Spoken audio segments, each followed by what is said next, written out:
오늘 성경의 본문의 말씀 바로 전장 35장에서는 이삭이 죽고 야곱과 에서가 이삭을 장사 치르는 이야기가 나옵니다. 이삭의 장례를 치르고 난 후에 더 이상 에서와 야곱이 어떠했는지에 대한 이야기가 성경에는 나와 있지 않습니다. 그리고 나서 이삭을 장사 치르고 난 다음에 곧바로 시작되는 것이 에서의 족보, 에서의 가계에 관한 이야기였습니다. 성경은 에서가 가나안 여인, 히위족 속의 여인, 그리고 이스마엘의 딸과 결혼하였다라고 이야기를 하였고요. 그리고 그의 소유가 많아졌다라고 이야기합니다. 그러니까 이 세 명의 여인과 결혼하고 난 다음 결과적으로 소유가 넉넉해졌다라는 얘기를 하고 난 다음에 마치 소유가 넉넉해져서 이 아브라함과 롯이 서로 함께 할 수 없으니까, 그래서 아브라함은 가나안 땅을, 그리고 롯은 소돔과 고모라를 선택하고 그곳으로 떠나듯 야곱과 에서의 양과 염소와 그리고 가축의 수가 많아지니까 야곱은 가나안 땅에 머물고, 그리고 에서는 가나안 땅을 떠나 세일산에서 거주하게 되었다라고 이야기하고 있습니다. 성경에는 그냥 세일산이라고 말하고 있지만 이 세일산은 이스라엘 가나안 땅의 동쪽 경계선인 요단강을 넘어서 남쪽에 있는 바위 산지거든요. 그러니까 가나안 땅을 떠나 그야말로 아브라함과 롯의 이야기처럼 야곱과 에서가 서로 결별하는 이야기가 되겠습니다. 성경에서는 롯이 소돔과 고모라를 선택한 것이 훗날 큰 재앙에 휘말리는 계기가 되었던 것처럼 세일산, 그러니까 가나안 땅 밖에 거주한 에서에 대해서 그렇게 긍정적으로 우리 말하고 있는 것 같지는 않습니다. 하지만 여러분들 꼭 기억해야 하는 것은 한 가지 있습니다. 성경은 비록 야곱이 에서의 권리와 복을 가로챘지만 하나님께서는 에서에게도 복을 주셨다라는 겁니다. 고대 사회에서 이 사람이 복을 얻은 사람인가, 복을 얻지 못하는 사람인가 라는 것을 판단하는 몇 가지 기준이 있는데, 그 기준 중에 하나가 무엇이냐면 이 사람에게 얼마나 많은 자녀들이 있었고 자손들이 있었는가, 그리고 얼마나 많은 큰 가문을 이루었는가가 하나의 기준이기도 했습니다. 그런데 창세기 36장 전체가 에서의 족보이거든요. 우리가 38장 1절부터 6절까지만 읽었지만 실질적으로 이 전체가 36장 전체가 에서의 족보의 이야기고 가계의 이야기입니다. 그런데 에서에겐 정말 많은 자손들이 나왔는데 그 자손 중에는 족장들도 많이 나왔다라고 합니다. 족장이라는 것은 무엇이냐면 큰 가문의 어른이라는 거니까 에서가 자녀를 낳았는데 그 자녀가 또 많은 자녀를 낳아서 큰 가문을 이루었고, 그 가문을 대표하는 이름으로 에서의 자녀의 이름이 나왔으니 이 에서가 이룬 민족과 그 가문이 얼마나 컸는지를 성경이 이야기하고 있는 거지요. 또 족장들만 나온 것이 아니라 31절 이하에 보면 왕들도 나왔다라고 이야기를 하고 있습니다. 여러분, 이스라엘 역사에서 왕이라고 하는 사람이 처음으로 출현했던 시기가 사울 왕 때입니다. 그런데 야곱과 에서의 시대와 그리고 사울의 시대는 약 700년의 사이에 차이가 있거든요. 그런데 사울이 왕이 되기 이전부터 에서의 자손들 가운데는 왕이 있었다라고 하는 이야기는 그 에서의 자손이 그냥 자손의 수가 많았다 이것이 아니라 이 에서의 자손들이 힘을 가지고 있었고 권력을 가지고 있었고, 그리고 그것을 가지고 누군가를 다스리고 지배할 수 있는 높은 자리에까지 올라가게 되었다, 이것을 성경에서 이야기하고 있는 거지요. 그런데 우리가 보기에는 이 에서가 이렇게 자녀의 수가 번창하고 또 에서의 가문이 커지고 또 명예로운, 또 권력을 가진, 힘을 가진, 그리고 그 소유도 풍족한 가족이 된 것이 어떻게 보면 한편으로는 부럽기는 하지만, 놀라운 것은 이 창세기 36장 이후로 에서라는 개인에 관한 이야기는 성경에 전혀 소개되지도 않을 뿐더러 에서가 이루었던 에돔족에 관한 이야기도 극히 드물게 가끔씩만 이야기하고 성경을 기록한 사람이 관심이 없다라는 겁니다. 이 에서와 에돔에 관한 이야기가 신명기 2장에 한번 나오고요. 그 다음에 여호수아 24장에 한번 나오고, 그리고 예레미야서 49장에 한번 나오고, 오바댜라고 하는 예언자의 예언에 나오고, 말라기 예언자의 글에 한번 나옵니다. 신명기 2장에서 나올 때에는 이스라엘이 출애굽하면서 이곳저곳을 다니는데 하나님께서 출애굽한 이스라엘 백성들에게 야, 너 에돔 땅은 지나가지 마라. 에돔 땅은 너의 형제이자 너희 조상 중에 하나인 에서의 자손들이 살고 있는 땅이야 라고 하면서 한번 이야기하고 있고요. 여호수아 24장에서는 뭘로 나오냐면 이스라엘의 역사 회상, 여호수아가 이제 죽기 전에 역사를 회상하면서 과거 우리 선조 중에 아브라함이 있지 않았느냐, 이삭이 있지 않았느냐, 야곱과 에서가 있지 않았느냐 하면서 한번 그냥 슥 지나가듯이 나오고, 예레미야, 오바댜 그리고 말라기서에서는 이 유다, 바벨론에 의해서 고통받는 유다 사람들을 그 주변에 있는 나라들이 함께 압제하면서 이 유대를 괴롭히는데, 이 괴롭히는 민족 중에 하나로, 나라 중에 하나로 에돔을 언급하는 수준에서만 잠시 이야기할 뿐, 이 외에는 에서에 대한 특별한 설명도 없고 에돔에 대한 특별한 설명도 없습니다. 그리고 전체적인 맥락을 보건대 마치 이스라엘과 에서의 가문이, 그리고 하나님의 커다란 역사의 줄기와 에서의 가문, 에서의 집안이 완전히 끊어진 것과 같다라는 생각이 들 정도입니다.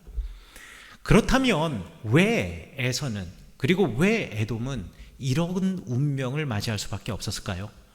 성경은 명확하게 대답을 해주지는 않지만, 그러나 성경에 나와 있는 말씀과 구절을 통하여서 우리가 간접적으로 그리고 정황으로 추측해 볼 수가 있습니다.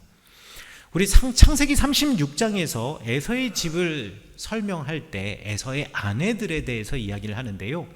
에서의 아내에는 아무 개가 있습니다 라고 이야기하지 않고, 그 아내를 소개할 때 뭐라고 소개하냐면 가나안 여인이고 히위족 속에 속한 사람이고 또 하나는 이스마엘의 딸이었다라고 구체적으로 소개를 합니다.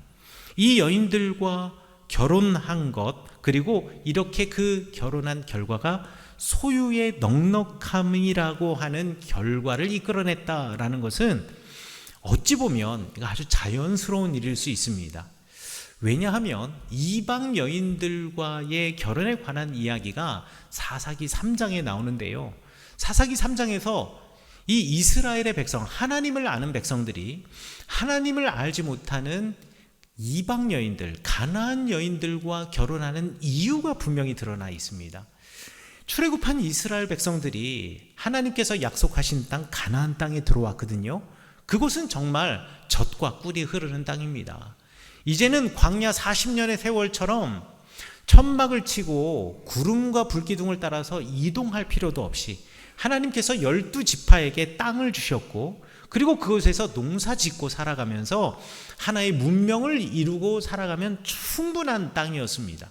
그런데 문제는요, 이렇게 광야 40년을 거쳐서 가나안 땅에 도착한 이스라엘 백성들이 그 땅에서 집을 짓고 이제 땅을 분배받았으니 집을 짓고 살아야 되는데 집 짓는 방법을 모르는 거예요. 왜냐하면 광야 40년은 맨날 텐트만 치고 다녔거든요. 텐트만 짓고 살았으니 이 집을 지면서 벽은 어떻게 해야 하는지, 가장 어려운 건 뭐예요? 천정과 지붕 만드는 거죠. 천정과 지붕은 어떻게 해야 되는지, 아니 벽 가운데 창문이 하나 이렇게 뻥 뚫려 있어야 되는 창문은 어떻게 내는 건지 알 수 있는 방법이 없지 않습니까? 그리고 이 사람들이 젖과 꿀이 흐르는 땅을 받았지만 농사 짓는 방법을 모르는 거예요. 광야 40년 동안 만나와 메추라기, 하나님께서 주시는 음식을 먹고 살았기 때문에 한 번도 내가 농사를 지어본 적이 없거든요. 그러니 땅은 받았지만 농사 지을지도 모르고, 땅은 받았지만 집도 지을지 모르는 사람들이 이스라엘 사람이었습니다. 또 이 사람들은요, 이곳저곳을 돌아다니면서 하나님께서 이기게 하시고 하나님께서 이끌었기 때문에 무언가 물질 문명을 만들기 위해서 뭔가 할 수 있는 조건이 없었습니다. 내가 무언가 물질 문명을 이루고 세우기 위해서는 한 곳에 정착하며 살아야 되는데 40년 광야의 생활이 나그네의 생활 아니었겠습니까? 그런데 가나안 땅에 들어와 보니 가나안 땅 주변에 있는 나라들, 모압이나 암몬이나 에돔이나 북쪽에 있는 아람 땅이나 해변가에 있는 블레셋 사람들을 보면 다들 나름대로의 멋진 문명을 만들어내고 또 멋진 무기와 든든한 무기를 가지고 전쟁에 나오거든요. 그런데 이스라엘 백성들은 그거를 만들 수 있는, 그때 당시만 해도 그런 고도의 문명과 그 기술을 어떻게 따라잡을 수가 없는 거지요. 이스라엘 백성의 입장에서 그럼에도 불구하고 하나님께서 우리를 여기까지 인도해 주셨는데 하나님 의지하고 하나님 붙잡으면서 시행착오를 통해서 조금씩 내가 발전해 나아가고 나아지면 되는 거였는데 사람의 마음이 기다려주지 못하고 항상 급하지요. 그리고 더 많은 것을 빨리 소유하고 싶은 마음이 이건 인간의 본성인 듯합니다. 그래서 어떻게 하였느냐? 하나님께서는 분명히 이스라엘 백성에게 가나안 땅에 들어가면 그 땅에 살고 있는 사람들을 모두 다 쫓아내고 그리고 그곳에서 하나님이 주신 땅에서 새로운 시작을 하라고 이야기를 했는데 사람들이 그 땅의 사람들과 결혼을 하기 시작했습니다. 결혼한 이유는 하나입니다. 이 사람들 다 쫓아내면 농사 기술은 누구한테 배울 것이며 이 사람들 다 쫓아내면 집 짓는 기술은 어디서 배울 것이며 이 사람들을 다 쫓아내면 우리가 문명을 이뤄내는 물질 문명의 기술은 어디서 습득할 수 있겠냐라는 거예요. 그들로부터 빨리 배우는 것이 더 효과적이고 효율적이지 않겠습니까? 그러니 하나님의 말씀을 어기고 그 땅의 사람들을 그 땅에 남겨놓고 심지어는 그 사람들과 결혼까지 하는 거지요. 이렇게 해서 물질 문명이 점점 성장하고 내가 소유가 넉넉하게 되었다. 과연 이게 은혜일까요? 성경에 보면 이방 여인들과 결혼한 또 다른 이야기가 있습니다. 거기에 보면 특별히 느헤미야 13장 23절과 24절에 나와 있는데요. 한 유다 사람이 아스돗 여인과 결혼하는 이야기가 나옵니다. 아스돗 여인이라고 할 때 그 아시도드라고 하는 동네는 지금 블레셋 사람들이 사는 동네예요. 유다 사람이 블레셋 사람과 결혼했는데 그렇게 해서 아이를 출산했습니다. 자, 그런데 성경에 뭐라고 되어 있냐면 이 아이가 아버지의 말 유다 방언은 모르고 어머니가 쓰는 말 아스돗 방언만 쓸 수 있었다. 그러니까 블레셋 사람들의 말은 할 줄 아는데 아버지의 말 유다의 말 히브리어는 할 줄 몰랐다라는 거죠. 여러분, 이거 당연한 겁니다. 여러분들 집에서 아빠 만날 일이 많습니까? 엄마 만날 일이 많습니까? 당연히 엄마 만날 일이 많지요. 아빠는 한국 사람이고 엄마는 미국 사람인데 아이가 태어났어요. 이 아이가 한국말 먼저 배울까요? 미국말 먼저 배울까요? 당연히 미국말 영어 먼저 배웁니다. 항상 엄마가 안고 얼르고 달래고 먹여주고 재워주고 입혀주는 것이 엄마이기 때문에 아기는 자연스럽게 엄마의 말을 쫓아갈 수밖에 없지요. 자, 그러니 이 아이는 유다 말을 할 줄 모르고 아스돗 말만 하고 아버지는 유다 말을 하고 아니 아스돗 여자와 결혼했으니 아스돗 말도 좀 할 줄은 알지만 그럼에도 불구하고 정확한 의사소통, 세밀한 의사소통은 하기가 쉽지 않습니다. 여러분, 국제 결혼을 하면 장점과 단점이 있습니다. 근데 국제 결혼을 하면 행복하게 오래오래 잘 사시는 분들도 있지만 가끔씩은 국제 결혼하면 아주 치열하게 싸울 때가 있어요. 치열하게 싸우는 이유는 뭔지 아십니까? 언어가 잘 통하지 않아서. 예를 들어서 제가 미국 여성과 결혼을 했다고 쳐요. 미국 여성과 결혼을 했으면 당연히 서로 말도 되고 의사소통도 되니까 결혼을 했겠죠. 그러나 제가 본래 본디 태어난 것이 미국이 아니기 때문에 어휘력의 수준이 그렇게 뛰어날 수가 없습니다. 그러니까 내가 나 배고파, 나 속상해, 나 아파, 내 기분이 안 좋아, 이 정도는 이야기할 수 있지만 왜 안 좋은지, 그 안 좋은 게 어떤 상태인지에 대해서 좀 세밀한 거 있잖아요. 이런 거 표현을 못해요.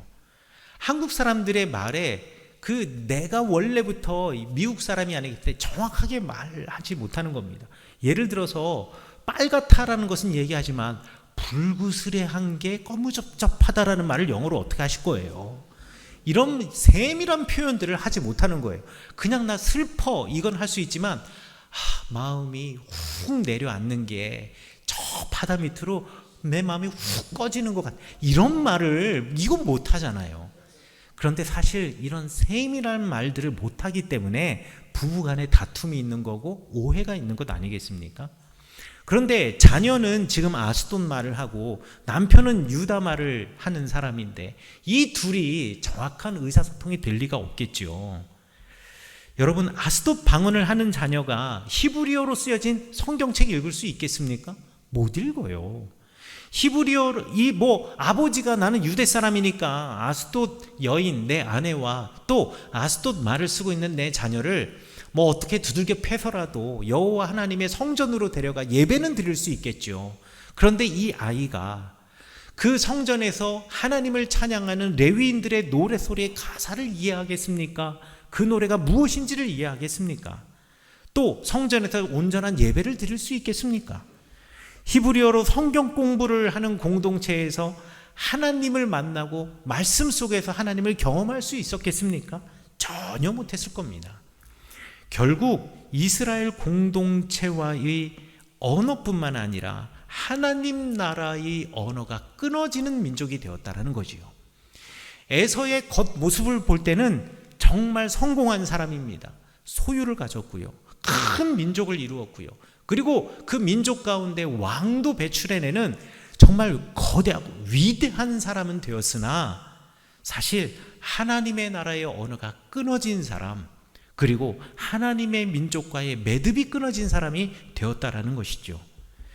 여러분, 비록 풍요로우나 하나님의 나라의 언어가 끊어지게 되면 그 인생이 행복할 수 없습니다.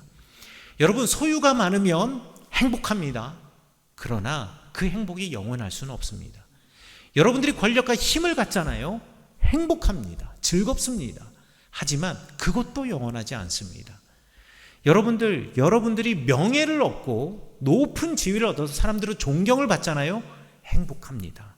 그런데 그것이 영원할 수는 없습니다. 물질의 소유와 힘 그리고 명예에 집착하다 보면 우리는 잠깐의 행복을 누릴 수 있지만 그러나 곧 허탈해지거나 곧 허무해집니다.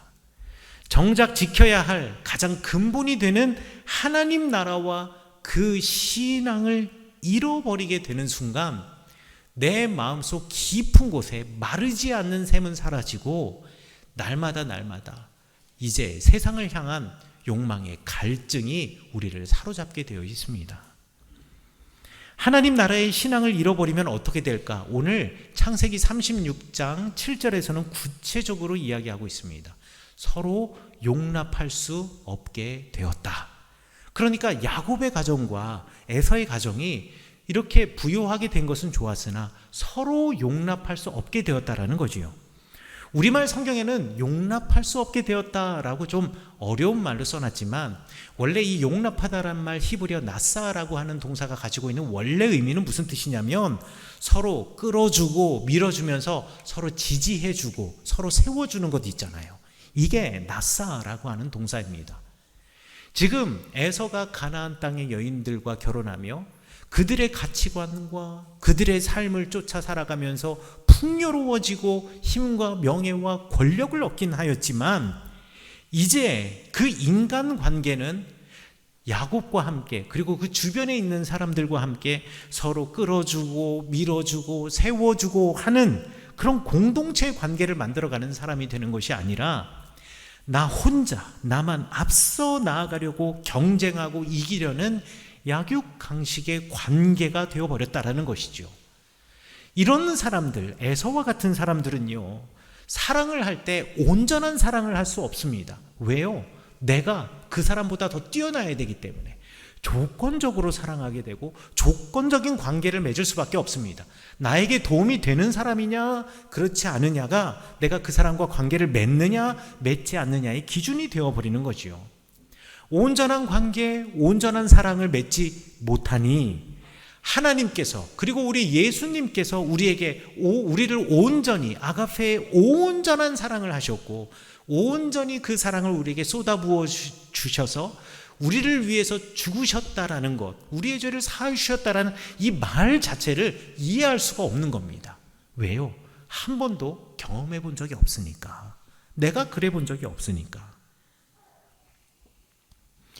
사랑하는 성교회 성도 여러분, 그러면 여러분은 어떻게 살아가고 있으며 여러분은 여러분의 자녀들에게 어떻게 살라고 가르치고 계십니까? 에서처럼 살아가라고 가르치십니까? 아니면 조금 불편하더라도 야곱처럼 살아가라고 가르치십니까? 여러분들이 걸어가시고 있는 신앙의 삶을 근거로 여러분의 자녀들에게 이 땅에서 하나님, 예수 그리스도를 모르는 사람들이 달려가는 그곳을 향하여서 똑같이 달려가라고 격려하고, 또 그들이 추구하고 있는 그것, 소유라든가 힘이라든가 명예와 지위라든가 이런 것을 얻으라고 옆에서 할 수 있다고 부추기는 부모가 되고 계십니까?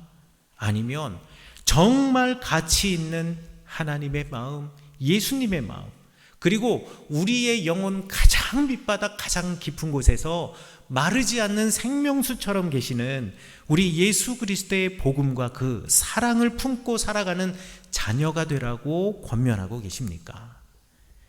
제가 여러분에게 간절히 부탁하기는, 여러분의 자녀가, 그리고 여러분의 가정에 주님을 알지 못하는 사람, 아니 주님을 알고 있는 그 사람들에게 주님과 끊어지지 않는 든든한 매듭 만드는 삶을 살라고 옆에서 격려해 주시고 용기 북돋아 주시는 여러분 되시기를 간절히 축원합니다.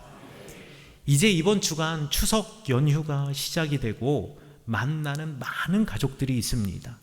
여러분들 이 가족들 만날 때 하늘의 언어, 하나님의 언어, 예수님의 언어를 사용하시는 여러분들 되시기를 간절히 축원합니다.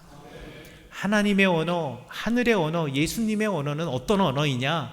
용납해주는 언어, 세워주는 언어, 끌어주는 언어, 밀어주는 언어. 그래, 너 예수님 안에서 할 수 있어. 너 하나님의 사람이니까 할 수 있어.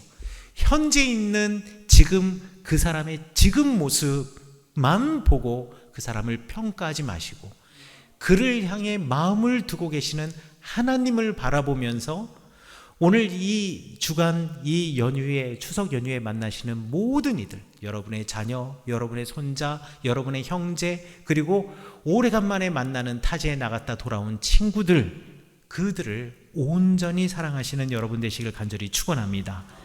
그래서 여러분과 여러분의 자녀들이, 그리고 여러분이 만나는 모든 사람들이 풍요로운 물질을 소유하고 힘을 소유하고 그리고 높은 지위와 명성을 가지고는 있으나 하나님을 잃어버려서 역사 속에서 슬며시 사라진 에서의 인생을 살아가게 하는 것이 아니라 야곱처럼 비록 좌충우돌하고 실수하고 넘어지기도 하지만 하나님과 끝까지 연결되어 있어서, 이어져 있어서 결국 그와 그 가문을 통해서 하나님이 큰 일을 이루시는 인생, 그 인생을 살아가시는 자녀가 되도록 축복하시고 권면하시는 여러분들 되시기를 간절히 축원합니다.